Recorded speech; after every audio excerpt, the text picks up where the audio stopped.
জায়গা নেই, ওই ব্রিজটা কত দিনের পর একটা গাড়ি রাখতে দেন না। ছেড়ে দিন। এই নিয়ে তো একবার ভাঙলে আর সংস্কার এটা করা। তো রাজনীতি অভাব নাই, ওই জাতীয় রাজনীতি নাই।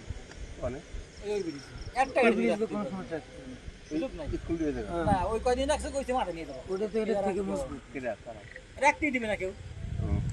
কোন গ্রামের মানুষ সেটা লোক না, রাখতে দিবে না। ভাই আপনার যদি দরকার হয় মাঠের জায়গা আছে জানি, এটা তো আছে না, কি মাঠের 15 রাখতে পারে অথবা এটা ঢাকা বিদেশে না আইসে বসে কে? আবার যাবি নিজ লোক ঢাকা যাবার দেয় না, এখন সৌদিরও যাবো দিচ্ছে সৌদানে ফুললি কত কিছু করা লাগে।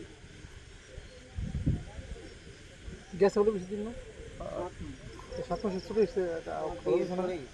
হ্যাঁ আর দিয়ের উপরে খরচ হয় না? কোন দেশে গেছে? ভালো টাকা কামাই করে হয়তো আইছে 1-1.5 লাখ টাকা খরচ হয়। কোন দেশে গেছে? সৌদি